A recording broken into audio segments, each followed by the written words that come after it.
Hi, my name's Tom. This is my first video, and I want to talk to you about self-hate today and self-deficiency and feeling like you're not enough. I want to make this quick for you, and I want to tell you my experience and what I've learned about the feeling and escaping it. I think self-hate stems from a cause and a goal or some kind of compass, some kind of bar that you want to hit.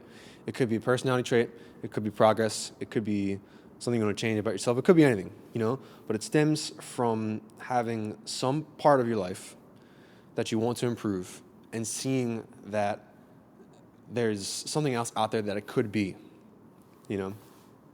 and without self-hate, it looks like this. You have the origin, you have where you want to be, there's some kind of route to feel better about yourself that you take, and in the future, as you keep taking that route, you get better, and you're a better person, or you're more progress, or you're more money, or something like that, But with self-hate, you take the same baseline, like formula, like you have something here that can be better with some progress, with some process, and you start to take that process, but in the middle of it, you're like, oh, I am bad for being down here.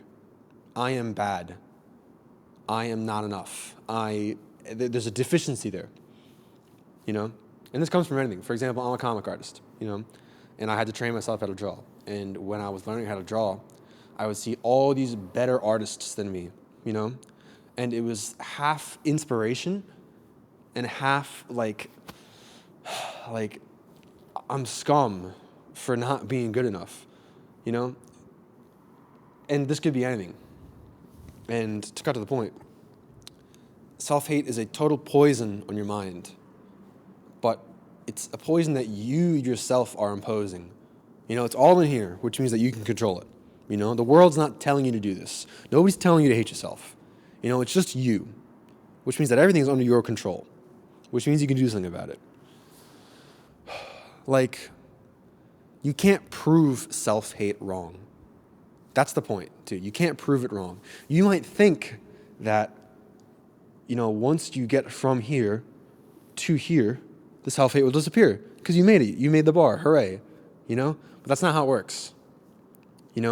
Because if you live in self-hate, if you learn to view yourself as lower than everybody else and deficient, then it becomes a state of being where you are perpetually less than other people. You can be up here.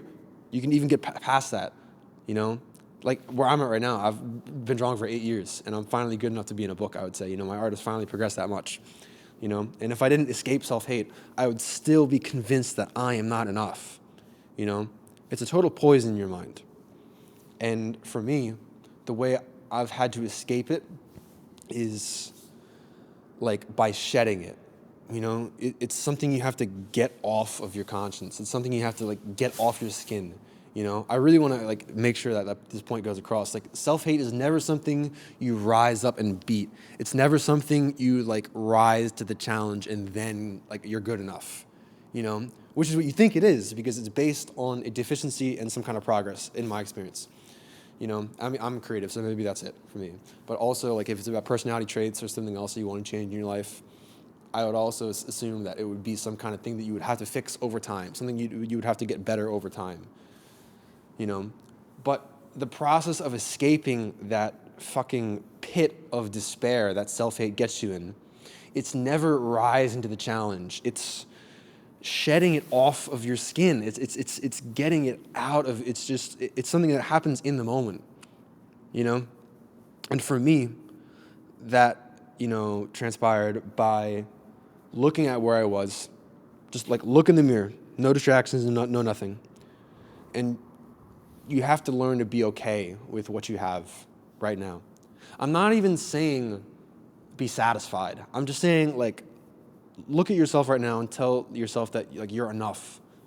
Yes, there's more for you in the future. Yes, you can get better. Yes, life is broad, and the world is your oyster. But you need to have that base of just looking at yourself and feeling okay. And for me, that happens by, like I said, just long moments of silence or talking to yourself. I pull up my phone and I'll make a voice memo to myself and I'll talk about what I'm going through in my head and how I feel about myself because I have to articulate it like that, you know? And you have to make peace with this current moment, this current part of yourself right now. You know, you have to be okay with this. Like for me, like there's so much in my future, I think. You know, I want to be a manga artist. You know, I want to make comics. You know, I think there's so much for me out there in my career like that. You know, but I accept myself now. You know, because I've spent the time with myself and I've recognized, wait a minute, like this is something that I'm doing to myself. Self-hate is like always twisting the knife right here, always twisting the knife, you know? And I realized that I was doing that to myself. And I realized that, you know, nobody's telling me to do it. And what you are right now is okay. You know, it could be better, but it's imperative that you feel sufficient in the beginning, you know? And one more deceptive thing about self-hate is that it gets you to move, I think. For me, I'm still on, right? I'm still on. Like, I appeared ambitious, I appeared very driven, I appeared very motivated, which is true. I would describe those to myself.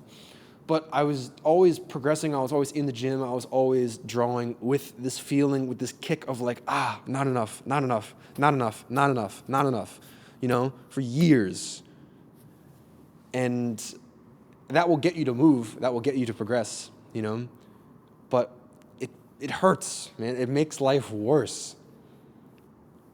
And you might say that, oh, well, like, I need to, like, keep in this dynamic. I need to keep feeling lower. I need to keep on the grind, you know, because that's how I'm going to get my goals.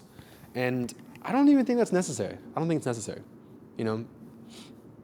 When I was younger, or when I was training myself to draw, when I was trying to work out and get more fit, I would likely be in the gym more, be drawing more, if I was just at peace doing it, if I was just happy doing it. That's how I do now. That's how I draw now. That's how I work out now. You know, I'm in the gym because it's fun to do. You know, I'm drawing because it's fun to do.